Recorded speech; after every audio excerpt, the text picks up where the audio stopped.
Nobel Prize-winning author Toni Morrison died last week at the age of 88.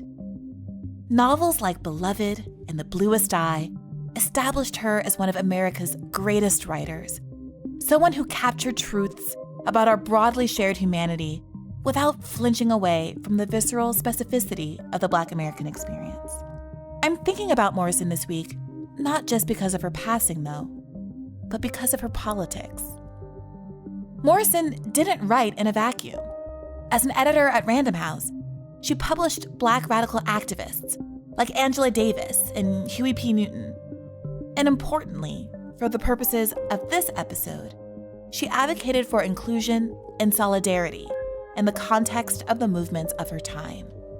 In 1981, she delivered a speech at the American Writers' Congress that called on writers to join in solidarity against often harsh and isolating conditions in the publishing industry. Morrison said, "Romanticized and misapplied, individualism keeps us self-indulgent. It keeps us ignorant of contracts, of money, of benefits, of rights, of how the partnership between author and publisher ought to work, of the areas that threaten both publisher and writer." She went on to say, "The political philosophy of the country chants its love of individualism. The nature of our work makes us prize it. The corporate compulsion of the industry fosters it. But it is not as individuals that we are abused and silenced. It is as writers. We need protection in the form of structure, an accessible organization that is truly representative of the diverse interests of all writers, an organization committed to the rights of the few. And we need protection in the form of clarity, a knowledge of the limits of individualism and the private, indulgent suffering it fosters." Of course, the context that compels me currently isn't that of authorship. That was my last job. But her larger point about the power of the collective over the romanticized notion of the individual, I think it applies equally to politics. Bernie says frequently that only the unified power of millions stands the chance of defeating the powerful interest in this country. There's another word for that kind of mass unity, people supporting one another in their political battles, a term that comes from the long history of labor struggle. That word is solidarity. When the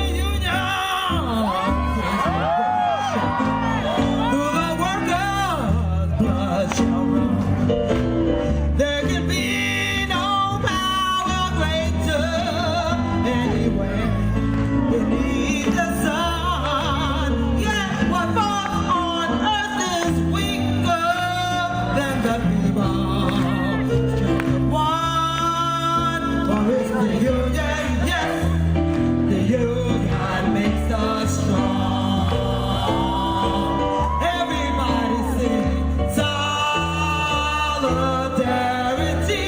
forever.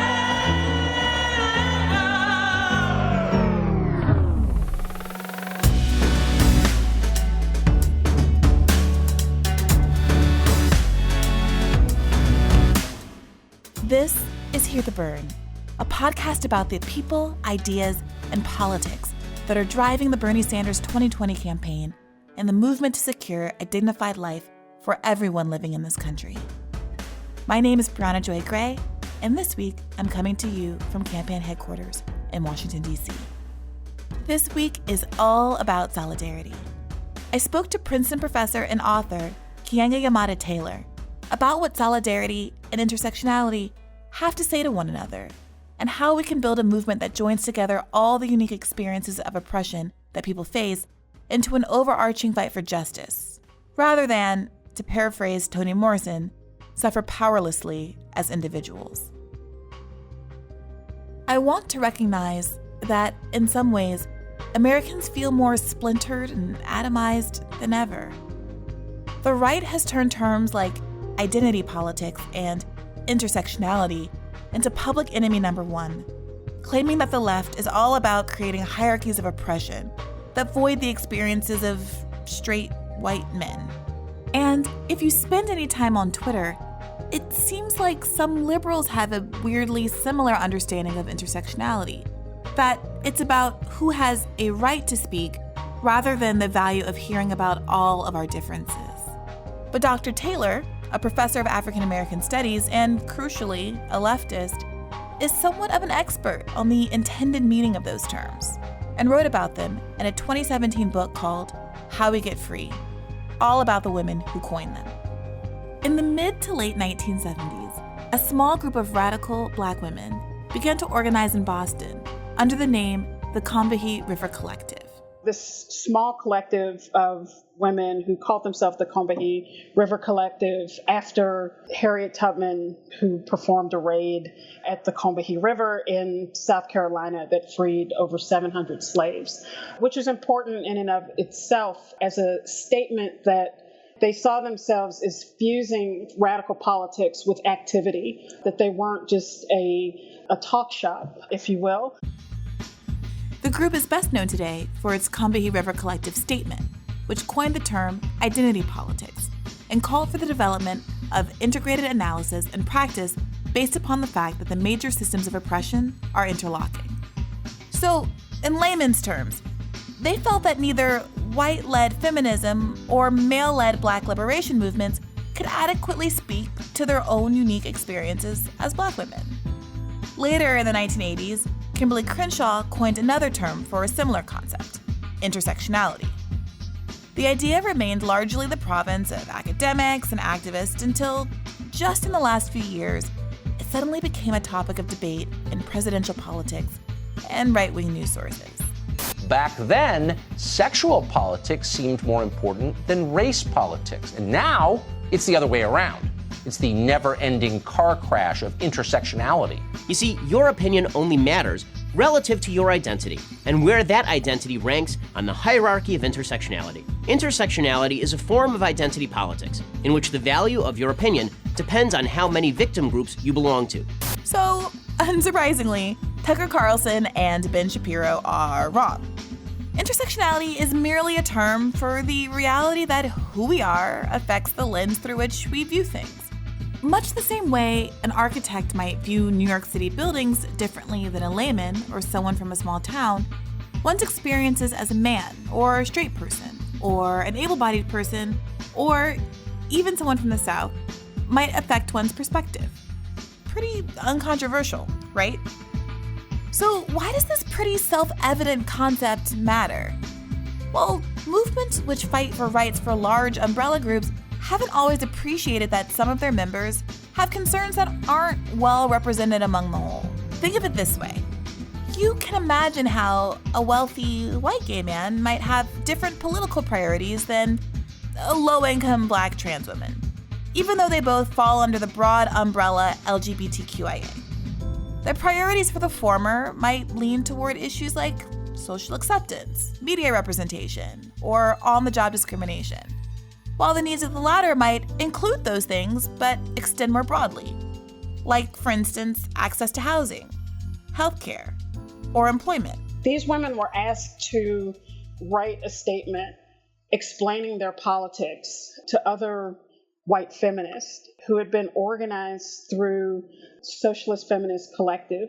And so they were asked to write a statement about what was different about Black feminism compared to mainstream feminism and compared to socialist feminism. Some of the main ideas around which they organized the statement were, one was recognizing the particular ways that Black women experienced oppression. And this was important in their context because at the sort of peak of the second wave of the feminist movement and at the height of the Black Power movement, they found that their experiences as Black women were not being taken up. And concretely, it meant that within the feminist movement, there was a great emphasis on things like career mobility. Even in the realm of abortion rights, that was an important site of struggle, but it didn't necessarily take up the issue of sterilization, which was a particular burden borne by Black and Puerto Rican women in the United States and in Puerto Rico. And so they wanted to bring the experiences of Black women more centrally into the focus of the various social movements that existed at the time. The other important contribution, I think, that the statement makes is that these women saw themselves as part of the socialist movement, which I think is important because often there's a popular mythology that socialism is something that is of interest to white people, to white men in particular, and that this is not something that is particularly appealing to African Americans or to Black people more generally. The Black Panther Party was an avowed socialist organization. It was one of the largest political organizations of the 20th century. And so these women saw themselves as part of the socialist movement, but they said that socialist organization had to take up their particular issues, that their issues as Black women, whether it was issues around sterilization, whether it was the demonization of welfare and other forms of social provision from the state, whether it was domestic violence, whether it was the appallingly low wages and lack of healthcare access, even in the 1970s, that these were issues that in some ways could be construed as universal to working class people, but that Black women suffered disproportionately in terms of a lack of access to, or the ways in which they were demonized for trying to access. And so they wanted to make clear that we are socialists, but the socialist movement must do a better job of understanding the ways that we experience oppression and exploitation. But here's the important point, the one that Shapiro et al. On the right and some well-meaning liberals miss. The point of intersectionality isn't to divide us up.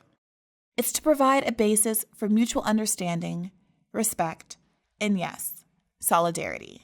But for these women in particular, they wanted to make common cause with women in other countries around the world for whom the United States was either engaged in some kind of covert or overt war situation, but also in the spirit of what brings me to the last contribution of coalition, of solidarity.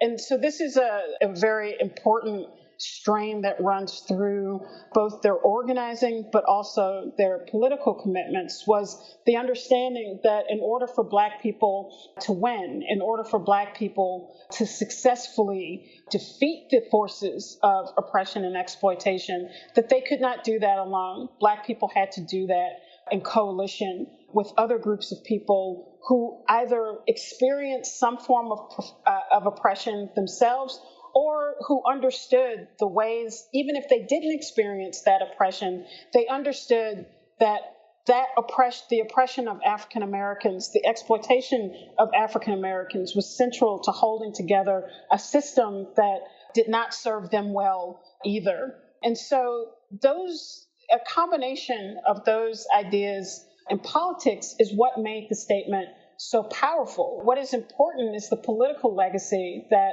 was created by this statement, its insightfulness, the way that it is useful for people who are engaged in organizing and political struggle today to understand the nature of the problem, the ways that even an oppressed minority population, through a collective struggle with other people, can be put in a position to stand up to the most powerful forces in the world. Professor Taylor explained that for marginalized groups to succeed, large groups of people had to understand what they had in common, to fight for shared goals. And at the same time, to keep the coalition coherent, they had to recognize and identify their differences so that subgroups within the whole did not become further disadvantaged and less committed to the coalition. I asked Professor Taylor what she thought of how the term has been taken up in popular culture today.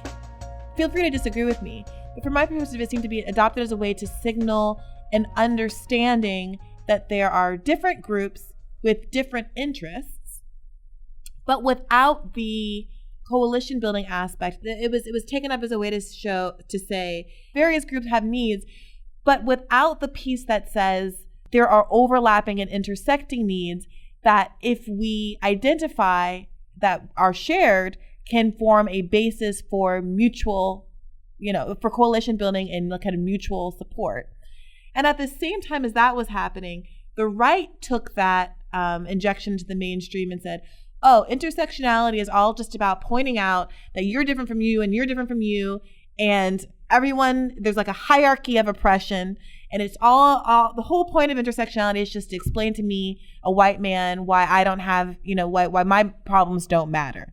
And I think there was this interesting way that these two approaches fed into each other.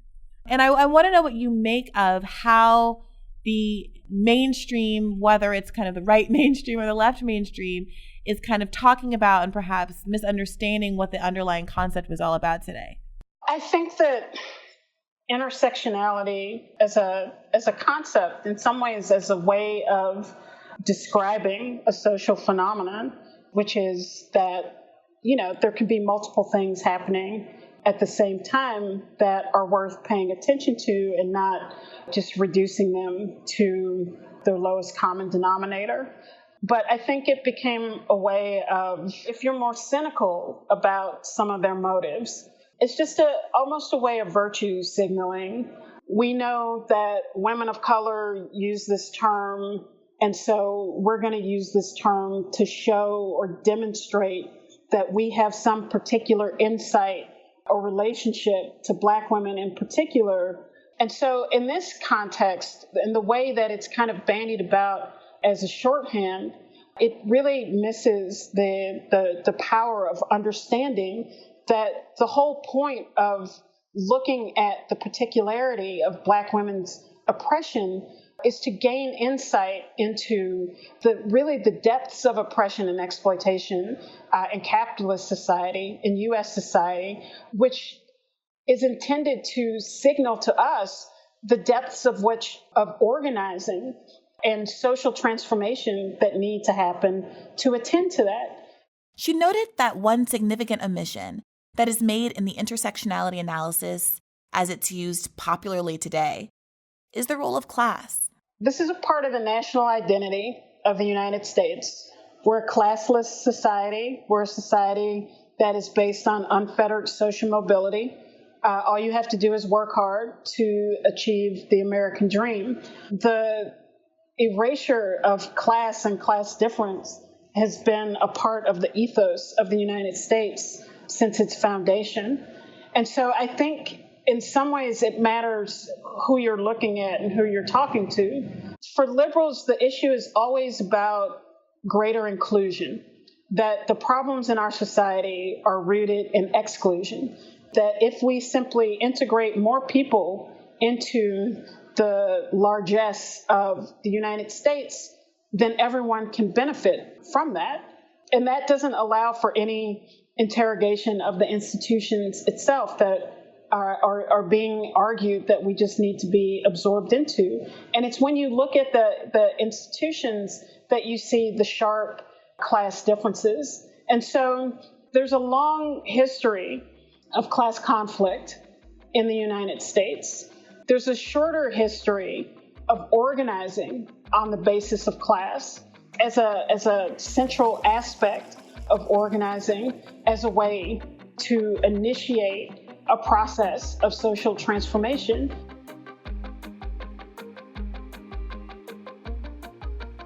As we discussed in episode 10 of this podcast, organizing on class lines was the basis of incredible gains for working people through the labor movement. For union members, the racial income gap narrowed dramatically during this time, diminishing to nearly zero between Black and white women. Of course, people of color and women had to do particular advocacy to enjoy the same rights, privileges, and benefits of union membership in the first place. Without the civil rights and women's rights movements, gains for people of color and women in the labor rights movement would have been seriously dampened. Of course, fighting for class equality alone is not enough. But the lesson here is that it, along with advocacy for particular groups, is crucial to forming the kinds of broad coalitions that are needed to make progress in a pluralistic and grossly unequal society. This is why the idea of a mass movement, of coalition building, is so important to this campaign. The way we win is when ordinary people understand that for the future of their own lives and the future of this country and the future of the planet, you cannot sit it out. The antidote to what Trump stands for is for millions and millions of people to get involved in the political process in a way that we have never seen before. Now, my observation has been that there's a certain degree of skepticism about coalition building in this country. And it's understandable, especially given the racism of the current president, who presides over crowds of supporters shouting to send back American congresswomen, who describes immigrants as invaders so often that the word has made its way into the manifesto of a mass killer who targeted Latino immigrants, and a man who got elected on the explicit promise of establishing an immigration policy that excluded Muslims. It feels bleak. I get it. How is it possible, one might think, to build a coalition which advocates for substantive rights and equality, but which could also include a Trump voter? But here's the thing. It's been done before, and by a black man. In 2016, Hillary Clinton won just 75% of the white voters who voted for Obama. The reasons the press focuses on Obama to Trump voters are myriad, and they're not all good. But it is true that losing a significant portion of the white vote was fatal to the Democratic Party's efforts in 2016.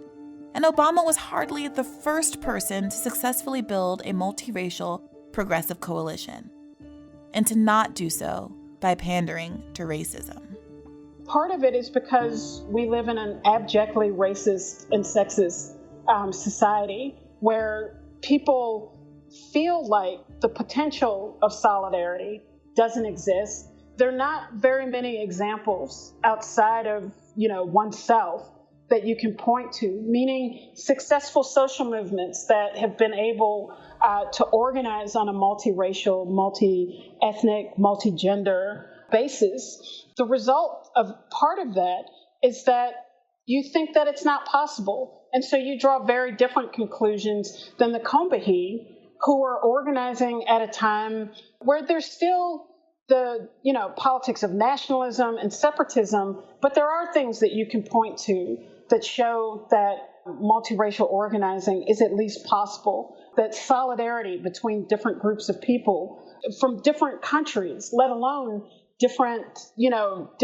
groups of people within a single country, where that was possible. See, part of the problem of talking about race in America, that's why I've been very critical of a number of contemporary black intellectuals, because white supremacy cuts so deep in the culture, people begin to think it has magical powers.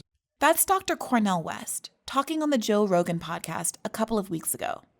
Dr. West identified a lack of structural, class-based, or economic critique as part of why cross-racial solidarity seems so unlikely to some. It just floats above American history as if it's just part of our DNA in a biological way.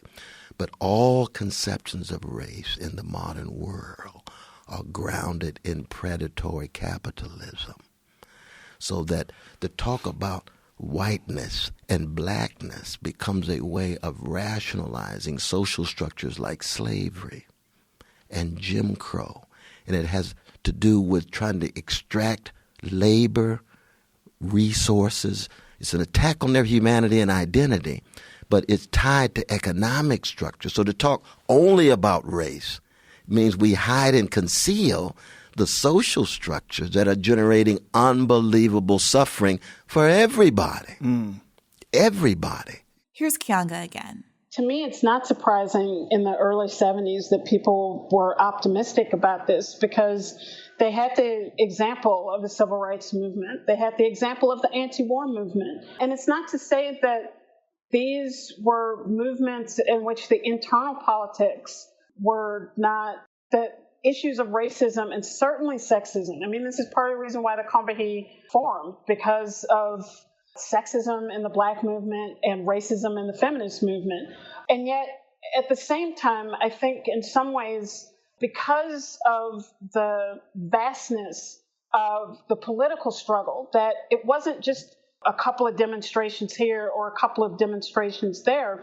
But there really, by the end of the 1960s, was a global rebellion against capitalism and all of its contradictions and all of its problems that raised the political level, the expectation, and the belief that these people could change the world.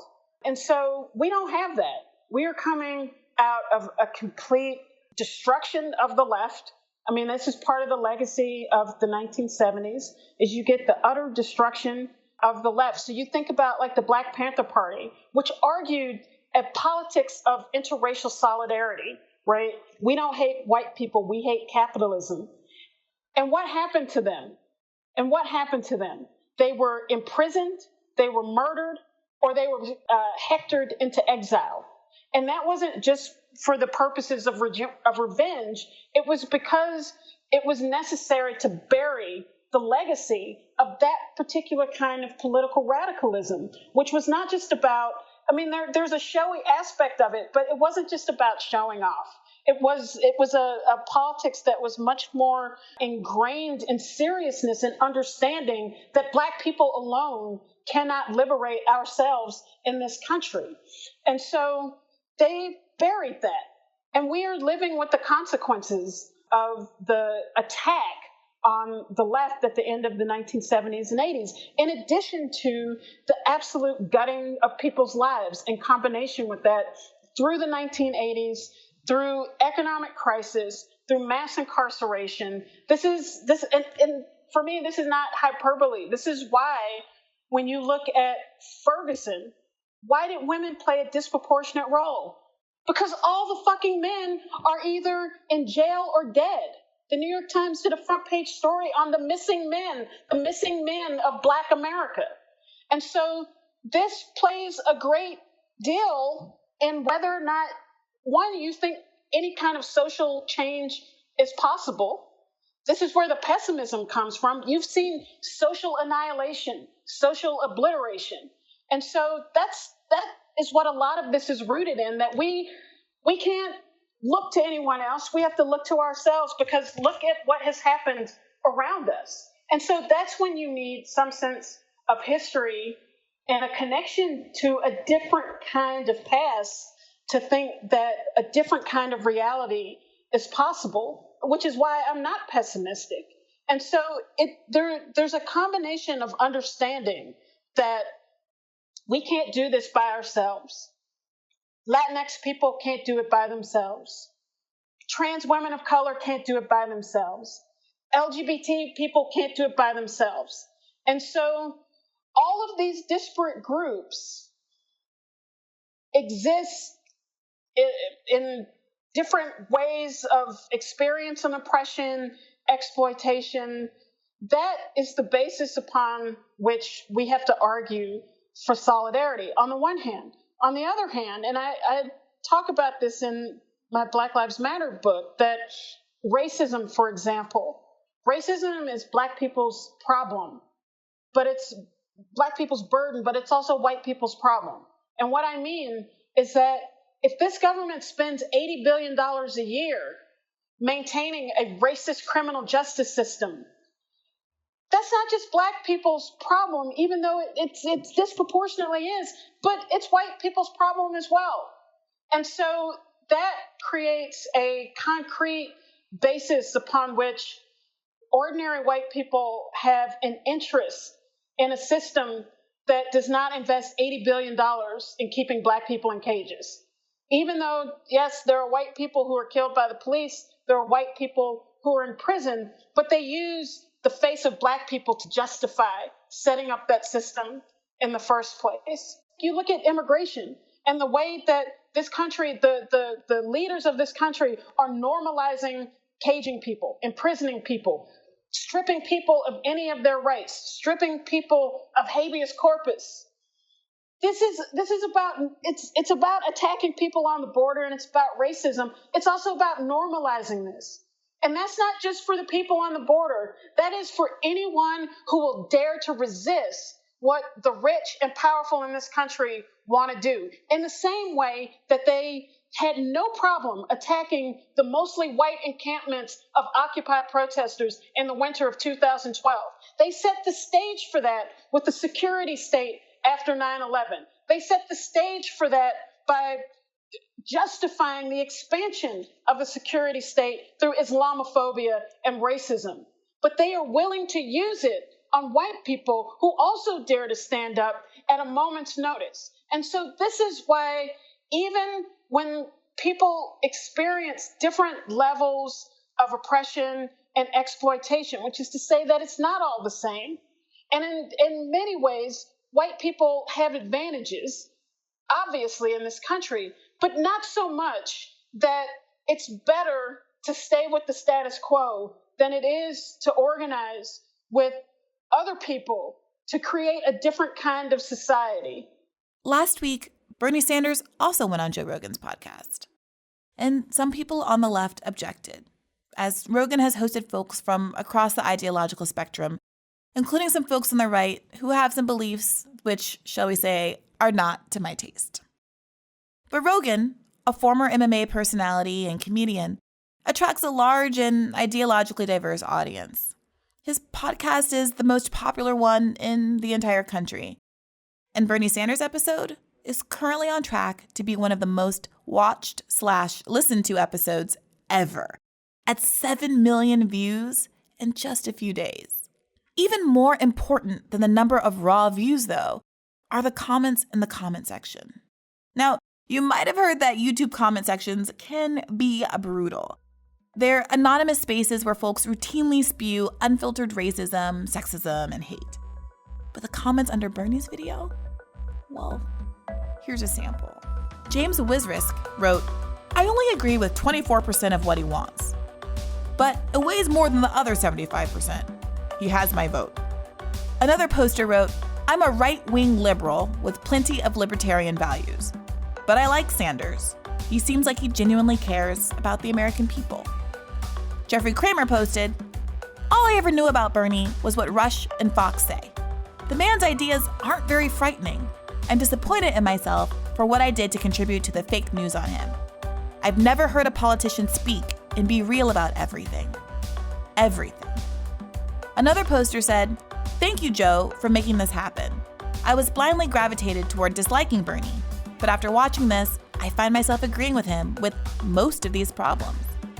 I always thought Bernie was this crazy person trying to make everything free," said Noor Nasri. "I feel kind of stupid now." And Dexter Adair summed it up best. "Never would have thought I would see so many from different backgrounds agreeing on politics in a YouTube thread. This really does give me hope for humanity and politics in the US." Now, this isn't the first time Bernie's efforts to speak across the aisle have been criticized. To Fox or not to Fox is a lightning rod issue in the Democratic primary. Democratic candidates, this is obviously a complex issue. Oh, no, wait, I'm sorry. It's not. You do not have to go on Fox News. If you play along with Fox, you don't look principled or bipartisan. You just look stupid. He's also pissed off a lot of Democratic operatives for elevating a news network that they feel is inherently biased against the Democrats. But it just goes to show once again that he's not a team player. By going on Fox News, basically what Bernie Sanders is saying is all that is okay. And he has undermined efforts to marginalize Fox to where it belongs. Why would Democrats have even considered going on Fox in the first place? But we all remember that his Fox News town hall actually went really well. Not only was it the highest viewed town hall of this election cycle to date, it inspired one of the most viral moments of any campaign. I want to ask the audience a question. If you could raise your hand here, a show of hands of how many people get their insurance from work, private insurance right now. How many get it from private insurance? Okay, now of those, how many are willing to transition to what the senator says, a government-run system? Bernie Sanders completely flipped the expectations of not only liberal audiences, but conservative news hosts as well. By going into that space, he revealed a significant gap between the interests and desires of Fox News watchers and those of Fox News pundits. Liberals often note the extent to which low-income and working-class conservative voters vote against their own interests, rejecting Medicaid expansion, for instance, in some of the poorest, reddest states in the country. But if we're interested in making that case and convincing voters, than just feeling smug about it. We have to reach them. Coalition building starts with communication.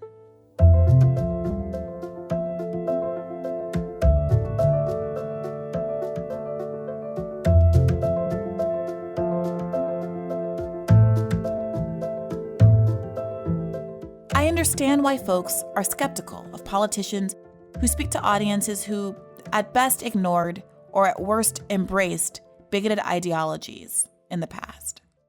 Historically, politicians seeking votes from these populations have chosen to recruit voters by some combination of throwing marginalized groups under the bus or by actively indulging in racist dog whistling themselves.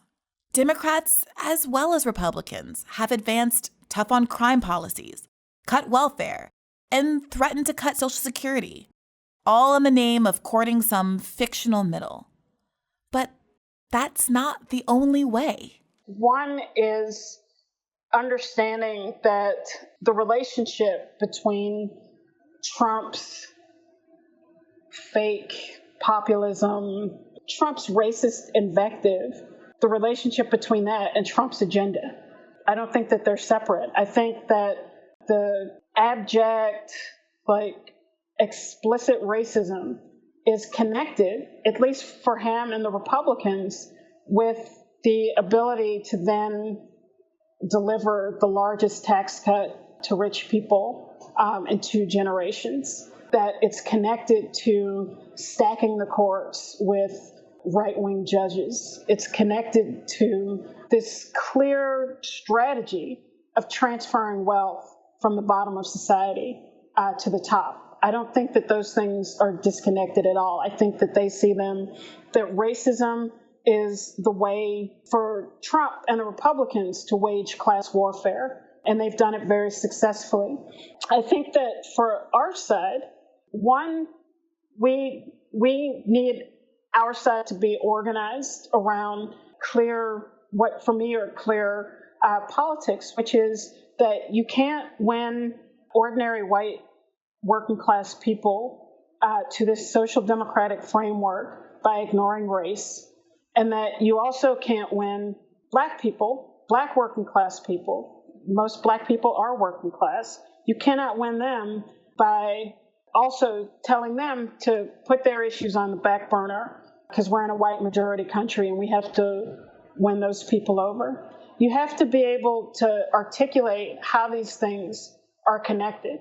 We can see that racial profiling is a policing strategy invented for black people that then, there's a movement in the late 90s that calls it driving while black, that targets the issue of racial profiling, that is then quickly after 9/11 supplanted to use Arabs and Muslims, and that, becomes an acceptable use of it. This is when you allow racism to exist for one group, understand that it can be weaponized for all. So the same thing that I was talking about with the border, the billions of dollars that are going to police the border, to control the border, to imprison people on the border, that is about normalizing that for our greater society, to make it easier to do that to citizens. And I think that for some of the activists who talk about white privilege or the ways that racism benefit white people in a very angular and narrow way, can also miss what is happening to ordinary white people in this country. That you literally have white people who are drinking and drugging themselves to death because life in this country is becoming so miserable in this great economy, right? And, when everything is statistically supposed to be going so well, you have a situation now where the life expectancy of working class white people has gone into reverse. They are dying younger. This does not happen in the developed world. In the developing world, life expectancy does not reverse. And it's being driven by suicide, opioid abuse, and alcoholism, right? So this is not pie in the sky, isn't it great to be white in America? And so there has to be a political argument that links those two scenarios, deaths by despair in white communities on the one hand, and the way in which there's death by despair, whether it's gun violence, whether it's police violence, whether it's 55% of Black workers subsisting on less than $15 an hour. And so even where the advantages may be greater, the issue is whether or not this system that allows a parasitic minority to live life like none of us could ever imagine, to have more money than they actually know what to do with, while the rest of us are trying to figure out how to survive from one day to the next. Do we have more of an opportunity to create a society where we can all live together, or continue the way that things are currently organized? I think that struggle is a way in which the mythologies and all the things that we're told about each other have a way of breaking down. It's hard to think that Black people are culturally and biologically inferior when they are literally being killed for the right to vote, when they're dressing up in suits and ties to have the same rights as any other American citizen. It's hard to believe that. Or even if you go back and look at some of the polling that was done in the weeks after the Detroit and Newark uprisings in 1967, where everyone talks about the backlash was organized. Because if you go back and look at the polls of what white people thought, they're like, we need a WPA, we need a new deal, and agreeing to all these kinds of social programs that then the political class walks you back from and injects all of these explanations for why that doesn't work. And so I think for me, again, it's ideas are fluid, politics are fluid. They're not a single set thing in stone that you think one thing from the time you're raised for the rest of your life. People are impacted by social movements. They're impacted by struggle. They're impacted by things that they read and encounter in life. And we need a political movement that is able to forcefully argue what the root of these problems are, and the way that we get out of them is through a unified struggle, and not by denying the experiences of different groups of people, but seeing how they're all connected, both in misery, but also in the potential for transformation.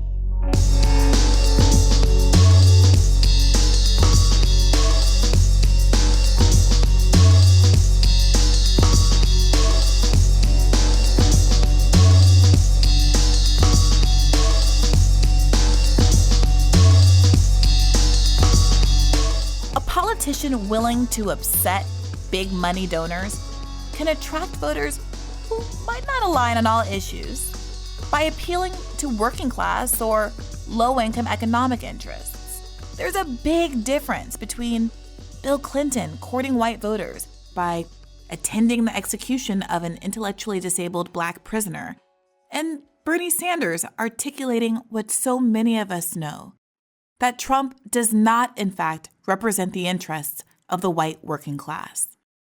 When Bernie did that on Joe Rogan, it was the first time, for many listeners, that they had ever been pitched on an ideology which both spoke to them and which wasn't imbued with hate.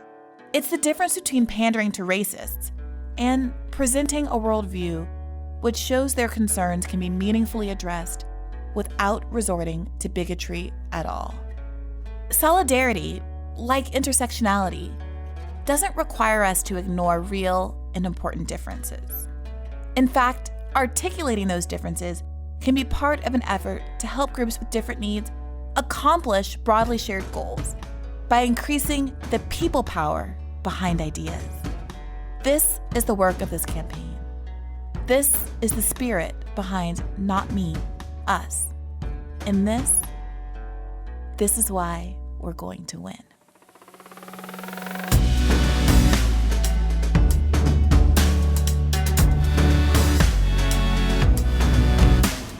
That's it for this week. Let us know what you think at hearthebern@berniesanders.com. Or send us a tweet with the hashtag hear the burn. If you haven't already, please take a moment to rate, review, or like us on Apple Podcasts, SoundCloud, or wherever you're listening. As always, transcripts will be up soon. Till next time. I was writing and I can't write. And I was talking about what had happened politically that had made me so, as you say, paralyzed or not doing it or not thinking about it. And he started screaming, no. This is the time when artists go to work. Not when everything is all right. Not when it looks sunny. It's when it's hard.